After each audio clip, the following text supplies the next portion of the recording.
Hello everyone, आज हम लोग हिंदी व्याकरण से कुछ पढ़ेंगे क्योंकि हिंदी पढ़ने और बोलने का सही ज्ञान हमें व्याकरण पढ़ने के बाद ही होता है।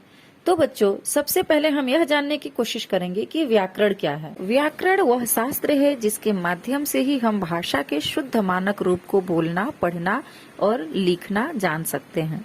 अब हम ये ध्यान देंगे कि भाषा क्या है, उसके बाद हम धीरे धीरे आगे बढ़ेंगे। भाषा के अंतर्गत क्या क्या चीजें आती है। भाषा विचारों को व्यक्त करने, सुनने, समझने का साधन है। हम अपने विचारों को संकेत, मौखिक या लिखित रूप से व्यक्त कर सकते हैं। हम जो बोलें, जो लिखें, सुने, पढ़ने वाला सही समझे, इसलिए भाषा के व्याकरण का ज्ञान होना आवश्यक है। व्याकरण सीखने के लिए सबसे पहले भाषा की वर्णमाला की जानकारी होनी चाहिए। इसका मतलब हुआ कि हमें कुछ भी लिखने से पहले भाषा पता होनी चाहिए। भाषा क्या है? भाषा 3 प्रकार से होती है। जैसे हम अपने भावनाओं को बोलकर बताते हैं, लिखकर बताते हैं या संकेत द्वारा बताते हैं। संकेत मतलब इशारों से बताते हैं, ये चीजें यहाँ रखी हुई है, तो हम अपने हाथ ऐसे आगे बढ़ा करके उंगलियां दिखाकर बोलते हैं यहाँ रखी हुई है। या फिर हम किसी से नहीं बोल पा रहे हैं तो लिख कर बोलते हैं कि ये काम कर दो आप, या फिर हम बोल कर बताते हैं। तो 3 तरह से हम भाषा व्यक्त करते हैं। लेकिन भाषा के अंतर्गत अब ये भाषा कैसे बनती है, ये हमें जानना है। भाषा कैसे तैयार होती है? तो भाषा तैयार करने के लिए हमें वर्ण की आवश्यकता होती है, जिसको हम वर्णमाला कहते हैं। तो आज हम लोग भाषा कैसे बना और भाषा के बाद भाषा किस चीज से बना, तो हम सबसे पहले वर्णमाला पर ध्यान देंगे। अब ध्यान देंगे कि वर्ण क्या है। तो भाषा की सबसे छोटी इकाई को वर्ण कहते हैं। जैसे अ, ई, उ, क, च, इस तरह के शब्द को हम वर्ण कहते हैं। अब वर्णमाला किसे कहते हैं? तो वर्णों के व्यवस्थित समूह को वर्णमाला कहते हैं। मतलब वर्ण तो सिर्फ एक अक्षर को कहते हैं, लेकिन इसमें सब जुड़ करके अगर कुछ बन जाता है तो उसे हम वर्णमाला कहते हैं। वर्ण के भेद कितने हैं? वर्ण के 2 भेद हैं, स्वर और व्यंजन। जैसे आप लोगों को शुरू में ही बताया जाता है कि बच्चों स्वर और व्यंजन लिखो। तो स्वर में आप लोग क्या क्या लिखते हो? अ से अह तक स्वर में आता है। और व्यंजन में क्या करते हो? क से श्र तक जो लिखते हो व्यंजन में आता है। अब मैं यहाँ आपको परिभाषा के साथ बताऊंगी कि स्वर क्या है। तो जिन वर्णों के उच्चारण में किसी दूसरे वर्णों की सहायता न लेनी पड़े उसे स्वर कहते हैं। मतलब स्वर जो है वह स्वतंत्र है, उसको बोलने के लिए किसी दूसरे की सहायता नहीं लेनी पड़ती है, कोई दूसरा वर्ण उसके साथ नहीं जुड़ता है।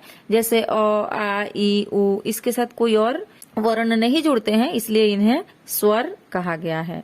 हिंदी में 11 स्वर होते हैं। अ से अह तक जो है 11 स्वर होते हैं। उसी तरह से हम अब व्यंजन पर ध्यान देंगे। व्यंजन क्या है? तो जिन वर्णों के उच्चारण में स्वरों की सहायता लेनी पड़ती है उसे व्यंजन कहते हैं। जैसे जब हम क ख ग घ लिखते हैं तो इनमें हमें उसका स्वर का मदद लेना पड़ता है। जैसे क लिखने के लिए तो क प्लस अ, तब जाकर क्या बनता है? क बनता है। लेकिन अ लिखने के लिए किसी की सहायता नहीं लेनी पड़ती है, तो इसलिए उसे स्वर कहा गया है। लेकिन व्यंजन में हमें स्वर का मदद लेना पड़ता है। तो ये व्यंजन है। व्यंजन कितने तरह के हैं? व्यंजन में 35 यानी 35 व्यंजन होते हैं। जो क से जो शब्द हैं वो 35 व्यंजन होते हैं। अब व्यंजन में भी कुछ शब्द निकल करके अलग अलग उनके नाम दिए जाते हैं, वो मैं आपको विस्तार से बता रही हूँ। आगे आप ध्यान से देखिए, तो मैं यहाँ पर आपको कुछ तालिका बना करके समझा रही हूँ। जैसे क से अंग जब हम लिखते हैं, क ख ग घ अंग, तो इसको हम क्या बोलते हैं? क वर्ग बोलते हैं। च से य तक जो लिखते हैं, च छ ज झ य, इसको हम च वर्ग बोलते हैं। ट ठ ड ढ ड़ जो है इसको हम ट वर्ग बोलते हैं। इसी तरह से अगला है त थ द ध न, इसको हम त वर्ग बोलते हैं। लेकिन फिर आता है प फ ब भ म, इसको हम प वर्ग बोलते हैं।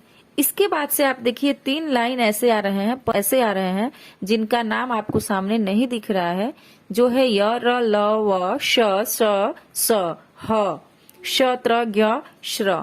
तो इसमें 4 को हम अंतस्थ कहते हैं, 4 को उष्म कहते हैं और 4 शब्द को संयुक्त वर्ण कहते हैं। अब आगे कुछ ध्यान देने वाली बातें हैं जो आप एकदम से दिमाग में बैठा लेना बच्चों। हिंदी में ये 11 स्वर होते हैं। स्वर कितने होते हैं? 11 होते हैं। हिंदी में 35 व्यंजन होते हैं। व्यंजन के जो नंबर हैं वो 35 रहते हैं। स्वर यानी अ से अ तक, व्यंजन मतलब क से श्र तक। हिंदी में 4 संयुक्त व्यंजन होते हैं और 4 इसमें संयुक्त व्यंजन भी होते हैं। ठीक आप देख रहे हो ऊपर श, ज्ञ, श्र, ये संयुक्त व्यंजन कहलाते हैं। हिंदी वर्णमाला में कुल 50 वर्ण होते हैं। सब मिलाकर के कितने वर्ण होते हैं? 50 वर्ण होते हैं। ये याद करने वाली चीज है बेटा। ये इसको आप नोटबुक में नोट कर सकते हो। नोटबुक बाहर से लेने की जरूरत नहीं है, आपके पास जो भी घर में नोटबुक है उसमें नोट करो। स्वरों के उच्चारण में किसी अन्य वर्ण की सहायता नहीं लेनी पड़ती है, जबकि व्यंजन के उच्चारण में स्वरों की सहायता लेनी पड़ती है। बहुत ही क्लियर बात है कि स्वर की जब हम उच्चारण करते हैं यानी अ आ जब हम पढ़ते हैं तो इसमें हमें दूसरे वर्ण की सहायता नहीं लेनी पड़ती है। अ आ जो है वह स्वतः हम पढ़ते हैं, उसमें किसी दूसरे वर्ण की मदद नहीं लेनी पड़ती है। जबकि व्यंजन के उच्चारण में स्वरों की सहायता लेनी पड़ती है। व्यंजन जब हम पढ़ते हैं, जैसे क हमें बोलना है तो क प्लस अ बोलते हैं, च बोलना है तो च प्लस अ बोलते हैं, यानी हम इसके साथ स्वर की सहायता लेते हैं। आगे है कि संयुक्त व्यंजन, जो मैंने आपको बोला जो 4 संयुक्त व्यंजन है उसके बारे में मैं आपको यहाँ विस्तार से बता रही हूँ कि संयुक्त व्यंजन मतलब क्या। यहाँ पर देखिए मैंने पहले बोला है श, त्र, ज्ञ और श्र जो है वो संयुक्त व्यंजन है। जैसे श जो शब्द है ये किस किस शब्दों से मिल करके बना है, इस पर मैं आपको ध्यान दिलाऊंगी।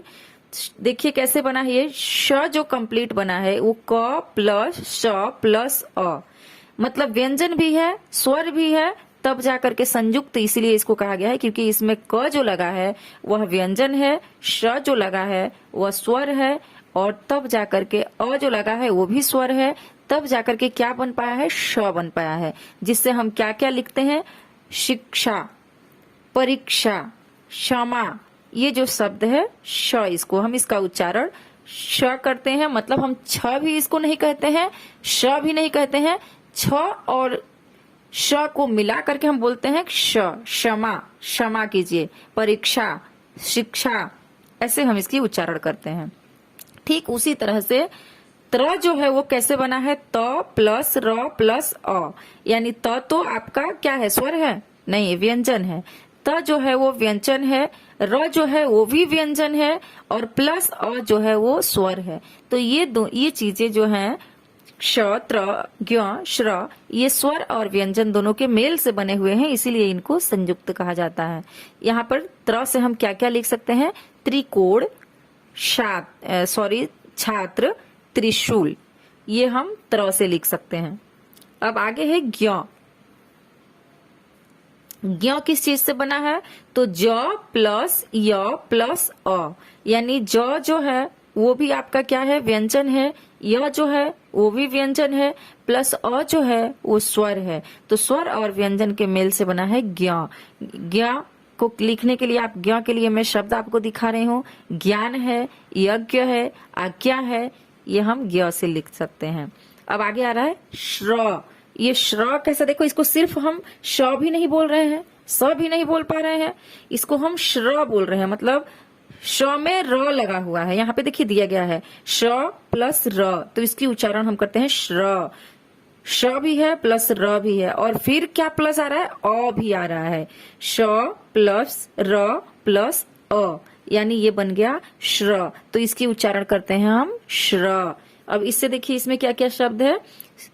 श्र से श्रम है, श्रमिक है, श्रेय है, मिश्रा हो जाएगा। इस तरह के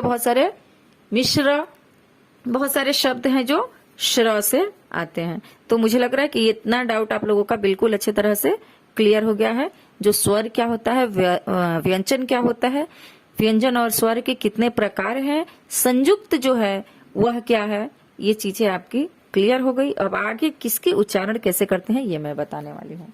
तो बच्चों पहला हमने देखा कि संयुक्त व्यंजन किसे कहते हैं। अब हम देखेंगे द्वितीय व्यंजन किसे कहते हैं। तो जब एक व्यंजन अपने समान व्यंजन से जुड़ता है तो उसे द्वितीय व्यंजन कहते हैं। जैसे पक्का, कच्चा, खट्टा, पत्ता, सट्टा आदि। अब इससे आप क्या समझ रहे हो, ये क्या मतलब हुआ? इसका मतलब हुआ कि जब एक व्यंजन ही दूसरे व्यंजन में जाकर जुड़ जाता है तो उसे हम कहते हैं द्वितीय व्यंजन। यानी द्वितीय मतलब दो व्यंजनों का मिलाप, दो व्यंजन जुड़ा हुआ, तो जैसे एग्जाम्पल से आपको समझ में आ गया होगा कि पक्का जो है, जो क शब्द है, ये दोनों ही व्यंजन है और दो क मिलकर के पक्का बना है। कच्चा में च शब्द जो है, ये दोनों च व्यंजन है, एक हाफ च और एक पूरा कंप्लीट च मिलने से कच्चा शब्द बना है। सेम चीज है खट्टा के साथ है, एक हाफ व्यंजन ट है और पूरा व्यंजन टा है, इसलिए खट्टा शब्द बना है। तो द्वितीय व्यंजन किसको कहते हैं? जिसमें एक हाफ और एक फुल जुड़ा रहे, एक आधा और एक पूरा जुड़ा है, और वो भी व्यंजन होना चाहिए, स्वर नहीं, इसलिए इसे द्वितीय व्यंजन कहते हैं। तीसरे नंबर पे आता है कि अनुस्वार क्या है। तो मैं आपको बहुत अच्छे से समझा रही हूँ। जब भी हम कुछ लिखते हैं उसके ऊपर एक छोटा सा डॉट डाल देते हैं, तो आप बोलते हो कि हमने डॉट डाल दिया, लेकिन उसको हिंदी में डॉट नहीं कहते हैं, उसे हिंदी में हम अनुस्वार कहते हैं। एग्जाम्पल दे, वर्ण के ऊपर लगने वाले बिंदु को अनुस्वार कहते हैं। एग्जाम्पल देखिए कि गंगा, गंगा जब हम लिखते हैं तो उसके ऊपर एक बिंदु लगा देते हैं, डॉट लगा देते हैं, जिसे हम क्या कहते हैं हिंदी में? अनुस्वार कहते हैं। बच्चों उसी तरह से अनुनासिक है। अब अनुनासिक किसे कहते हैं? तो वर्ण के ऊपर लगने वाले चंद्र बिंदु को अनुनासिक कहते हैं। चंद्र बिंदु मतलब कुछ भी हम लिखते हैं उसके ऊपर चंद्रमा के शेप में बना करके ऊपर छोटा सा डॉट डालते हैं, उसका नाम है चंद्र बिंदु। जो हम साधारण भाषाओं में चंद्र बिंदु बोलते हैं, लेकिन उसका नाम है अनुनासिक। अब अनुनासिक कैसा होता है, कहाँ कहाँ लगाते हैं हम? तो ध्यान दीजिए, माँ लिखते समय हम अनुनासिक का इस्तेमाल करते हैं, आंख लिखते हैं तो हम अनुनासिक व्यंजन का इस्तेमाल करते हैं, अंधेरा लिखते हैं, चांद लिखते हैं, दांत लिखते हैं तो अनुनासिक व्यंजन का इस्तेमाल करते हैं। अब है विसर्ग। विसर्ग किसे कहते हैं? तो वर्ण के बाद लगने वाले बिंदु को विसर्ग कहते हैं। विसर्ग जैसे कि आपने देखा होगा, हम कई बार लिखते हैं ऐसे शब्द प्रातः, तो इसका हम उच्चारण हल्का ह से करते हैं। प्रा और त लिखने के बाद दो छोटे छोटे बिंदु डालते हैं, उस बिंदु को हम विसर्ग कहते हैं। और इसकी उच्चारण कैसे करते हैं? ह की तरह करते हैं। जैसे अगर आपको नहीं मालूम रहेगा तो आप इसको पढ़ोगे प्रात, प्राय, दुख, पुन, नम, ऐसा पढ़ोगे, लेकिन ये गलत होगा बच्चा। इसको कैसे पढ़ना है आपको? प्रातः, प्रायः, दुख, पुनः, नमः, मतलब हल्का ह का उच्चारण होता है इसमें। तो ये इसको हम कहते हैं विसर्ग। अब मात्रा क्या है? अब आगे बढ़ना है हमें मात्रा के तरफ। तो जो हम आपको बार बार सिखाते हैं 12 खड़ी, क, का, की, कु, इसको हम मात्रा कहते हैं। अब मात्रा किस तरह का होता है ये आगे मैं आपको विस्तार से बताऊंगी। पहले यहाँ पर उसकी परिभाषा समझ लीजिए। तो स्वर का जो रूप व्यंजन के साथ जुड़ता है उसे मात्रा कहते हैं। ये इसका परिभाषा है। इस परिभाषा को मैं आपको डीपली समझाऊंगी कि स्वर का जब रूप आकर व्यंजन के साथ जुड़ जाता है तो उसे हम क्या कहते हैं? मात्रा कहते हैं। अब आगे हमें मात्रा पढ़ना है, तो पहले आप लोग वर्ण, भाषा और वर्ण अच्छे तरह से ध्यान में रख लो, ध्यान में बैठा लो। फिर दूसरे वीडियो में, दूसरे लेक्चर में मैं मात्रा आपको बताऊंगी।